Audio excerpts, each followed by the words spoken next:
Before we begin, tell me which country you're watching this story from, and don't forget to like, subscribe, and hit that bell for more unbelievable real-life drama stories. It started on a calm Saturday afternoon in the heart of downtown Charleston. The air was heavy with the summer heat, and the local shopping district was alive with the usual rhythm of people browsing stores and chatting over coffee. Among them was Captain Denise Walker, a 42-year-old veteran officer with over 2 decades of experience. But today, she wasn't a captain. She wasn't even in uniform. She was simply Denise, a woman running errands on her day off. She wore jeans, a light jacket, and her badge tucked deep inside her purse, out of sight, just like any civilian. She had earned this rare day to herself, away from precinct noise, paperwork, and radio chatter. Inside a department store, she moved calmly between aisles, picking up baby clothes for her niece and a few household items for her mother. The surveillance cameras caught her every move, as they did with every customer, but nothing about her behavior drew suspicion, except to one man. At the customer service counter stood a part-time employee named Travis. He was 19, bored, and eager to impress his manager. When he saw Denise, a tall black woman carrying a handbag and occasionally checking her phone, he made an assumption. He nudged his coworker and whispered something. Within minutes, they both began watching her from behind racks and shelves, their eyes narrowing every time she picked up an item to inspect it. By the time Denise reached the checkout line, she noticed the shift in atmosphere. The glances, the whispered tones. The store security guard walking a bit too close. Her instincts kicked in immediately. Years of policing had sharpened her sense for when something wasn't right. Still, she stayed calm, placed her items on the counter, and paid in cash. She smiled politely to the cashier, collected her bag, and started walking toward the exit. But she didn't make it to the door. 2 uniformed officers were already waiting outside. The moment she stepped onto the sidewalk, they blocked her path. The younger one, nervous but assertive, demanded she open her bag. The other stood close behind, hand hovering near his holster. A small crowd began to form, murmuring and recording on their phones. Denise froze for a split second, then slowly raised her hands. She could feel her pulse quicken. She was used to being the one giving orders, not standing accused. The officers didn't ask questions. They grabbed her arm, yanked her bag from her hand, and pushed her against the wall. The store employee, the same boy who had whispered and watched her, emerged, pointing and confirming to the cops that she was the one. The officers moved fast, patting her down as people watched. Her ID, badge, and service weapon were all locked in her car parked across the street. To them, she was just another suspect.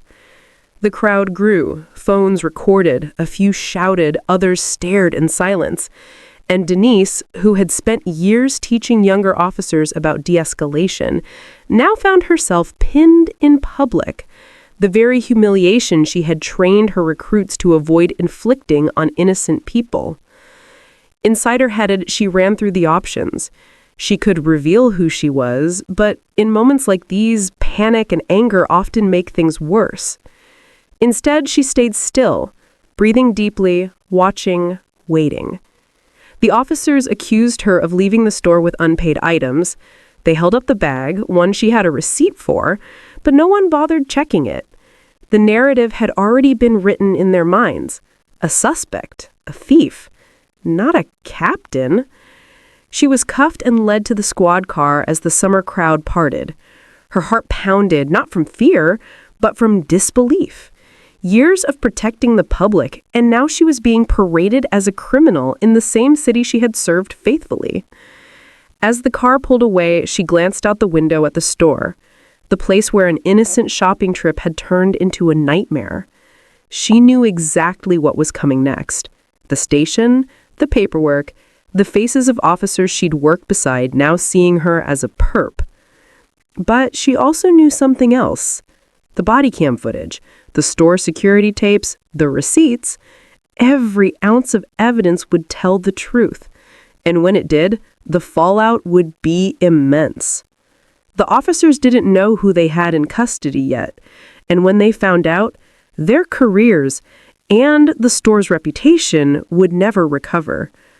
That moment would come soon enough, but for now, Denise sat quietly in the back of the cruiser, watching the city blur by, her hands bound and her name unspoken. As they drove toward the station, she looked in the mirror and locked eyes with the officer driving. Her silence wasn't fear, it was patience. The kind that comes from knowing power doesn't always have to shout to be felt. The police cruiser came to a slow stop in front of the Charleston precinct, the same building Captain Denise Walker had walked into every morning for the past 12 years. Only this time, she wasn't stepping in through the front entrance with her badge and briefcase. She was being escorted through the side door, in handcuffs, under suspicion of shoplifting. The irony wasn't lost on her. Inside, the familiar hum of voices and ringing phones filled the air. Officers she'd trained, mentored, and led in countless cases moved about their duties. But when they saw her, confusion spread like wildfire. Some paused mid-sentence, others exchanged glances, silently asking the same question: "What's going on?" The arresting officers handed her over to the booking sergeant, a young man named Harris, who immediately froze when he read her name on the intake form. His eyes widened, flicking from the paper to her face, then back again. It took him a few seconds to find his voice. He stammered something about needing clarification, but the arresting officer interrupted, insisting they'd caught her red-handed. They repeated their version of events, a store employee's accusation, her suspicious behavior, and a bag full of merchandise. They were so confident, so sure they'd done the right thing. Then Harris opened the evidence bag. Inside was a single receipt, neatly folded, time-stamped, and listing every item Denise had purchased, all matching the contents of the shopping bag perfectly. Harris exhaled sharply. It was all there. No theft, no crime, nothing to justify the arrest. The room fell silent. Denise stood calmly, her posture composed despite the cuffs digging into her wrists. She'd seen this scene play out before, innocent people detained because of poor judgment and prejudice. But this time, she was the victim. Harris called over the lieutenant on duty, who stormed into the room moments later. The second the lieutenant saw Denise, his jaw tightened. He recognized her immediately. One of the department's most respected officers, a decorated captain, a woman who had served with distinction and built a reputation for fairness and integrity. The arresting officers went pale. When the lieutenant demanded to know what was going on, they started to stammer excuses, miscommunication, confusion, store complaint, but it was too late. The realization hit them all at once. They hadn't just arrested an innocent woman. They had arrested their superior officer. The lieutenant ordered the cuffs off immediately, his tone sharp enough to slice through the tension in the room. Denise didn't say a word. She didn't need to. The silence that followed was louder than any outburst could have been.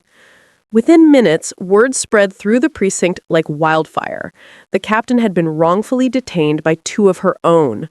By the time the department's internal affairs team arrived, the store's security footage had already been pulled. It showed Denise browsing normally, paying for her items, and leaving peacefully. No sign of theft or misconduct whatsoever. The damage, however, was already done.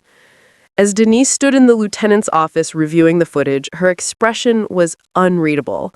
Calm, professional, but behind her composure was a storm. She had dedicated her entire life to building trust between officers and the community. And now, in one humiliating moment, that trust had been shattered. Not by criminals, but by her own colleagues and a careless store employee. Later that afternoon, the police chief arrived. He had known Denise for years and respected her deeply. The moment he walked in, he extended an apology. But Denise didn't want sympathy. She wanted accountability. She wanted to make sure this never happened again, not to her and not to anyone else. Meanwhile, the two officers who had arrested her sat in a conference room, pale and shaken. Internal Affairs had already begun questioning them, and both were realizing the weight of their mistake. It wasn't just a procedural error, it was a civil rights violation, a public embarrassment, and a stain on the department's reputation. Denise left the precinct that evening without saying much. She didn't yell, threaten, or make demands. She simply took her belongings, nodded to a few familiar faces, and walked out the same door she'd entered in handcuffs hours earlier. But once she reached her car, she sat for a long time in silence. The humiliation, the anger, and the disbelief all crashed down at once. But beneath the pain was something stronger: resolve. She wasn't just going to clear her name. She was going to make this right on a much larger scale. That night, she made a few calls to the police commissioner, the district attorney, and an attorney specializing in civil rights violations. She gathered the security footage, the body cam videos, and the witness statements that proved her innocence beyond any question. The following morning, she filed an official complaint not only against the two arresting officers, but also against the department for allowing systemic bias to influence field decisions. And she didn't stop there. Denise reached out to the local news. When the story broke, the entire city erupted in outrage. The headline hit every major outlet. Off-duty police captain wrongfully arrested by her own department. The video of her arrest, taken by bystanders, circulated online within hours. Millions of views, thousands of comments, and nationwide attention. The department's phone lines were flooded, the store's reputation tanked overnight, and public demand for justice grew louder by the minute. But Denise wasn't seeking revenge. She wanted reform. And as the investigation deepened, what it uncovered would shake the department and the entire city to its core. Because this wasn't just about one wrongful arrest. It was about a pattern. One that Denise was now determined to expose. The city of Charleston woke up to a storm. Every major network, local paper, and social media feed was ablaze with the same story. A decorated police captain had been wrongfully arrested while off duty, accused of stealing items she had fully paid for.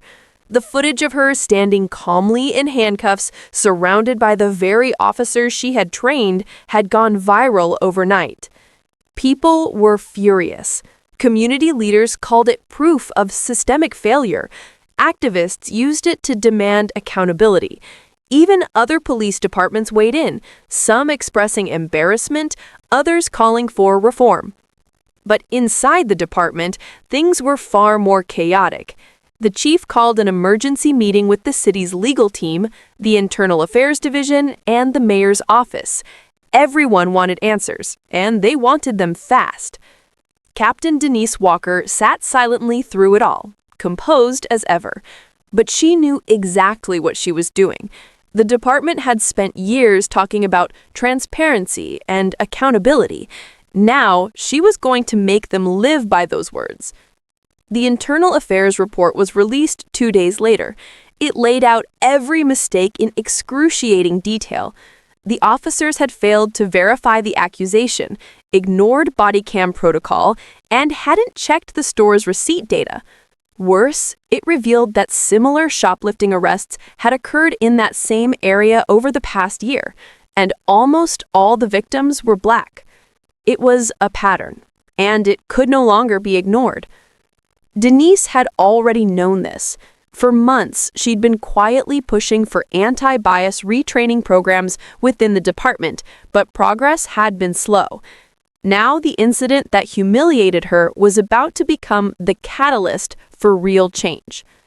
The city held a press conference to address the situation. Cameras flashed as reporters crowded into the hall. The police chief stepped up first, issuing a formal apology to Captain Walker and to the public. His voice shook slightly as he admitted the department had failed in its duty to protect and serve without prejudice. Then, to everyone's surprise, he stepped aside and invited Denise to the podium. She walked up calmly, the room falling into a hush. The lights, the cameras, the hundreds of faces, none of it seemed to faze her. She wasn't there for revenge. She was there for truth. Her speech wasn't fiery or emotional. It was steady, focused, and deliberate. She spoke about the humiliation of being treated like a criminal despite her years of service, the deeper problem of bias that infected law enforcement culture, and the urgent need for training and accountability. She ended with one line that would later go viral across the country. "If this can happen to me, a police captain, it can happen to anyone." The silence that followed was deafening. Then the applause began. Within days, the mayor's office announced a new citywide police reform task force, and Denise was named to lead it. She worked alongside civil rights advocates, community leaders, and other officers to create a new training program focusing on procedural fairness and implicit bias. The two officers who arrested her faced disciplinary action. One resigned. The other publicly apologized and agreed to participate in the reform program Denise helped build. It wasn't easy for her to forgive, but she knew change required courage, even from those who made mistakes. The store that made the original complaint issued its own statement admitting fault and pledging to sponsor diversity training for its employees. They even reached out privately to Denise, offering to donate to a community policing foundation in her name. Months passed, and the story gradually shifted from outrage to inspiration. News outlets followed up on the reforms, noting real progress and how the department handled community interactions.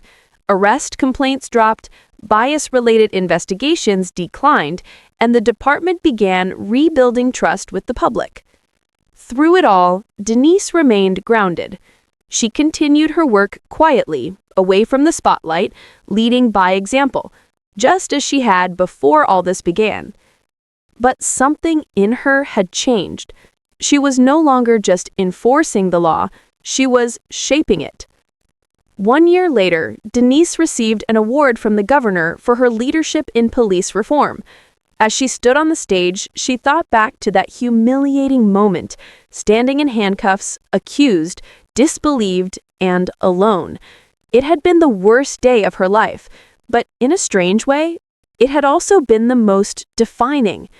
Because that day had exposed something broken, and from that brokenness, she had built something better. After the ceremony, she drove home in the quiet evening light, passing the same shopping plaza where everything had started. She pulled into the parking lot and sat for a while, watching families move in and out of the stores, people laughing, living, unafraid.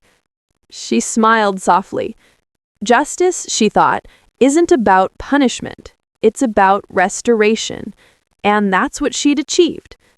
As she started the car and drove away, the city lights reflecting off her windshield, she knew one thing for certain. Her story had made a difference. Not because she was a captain, or a victim, or even a symbol, but because she had stood her ground when it mattered most. The same officers who once looked at her with suspicion now looked at her with respect. The same community that once doubted the badge now believed in its possibility again. Her story wasn't just about one arrest. It was about a system learning, growing, and changing. And in that change, she had found peace.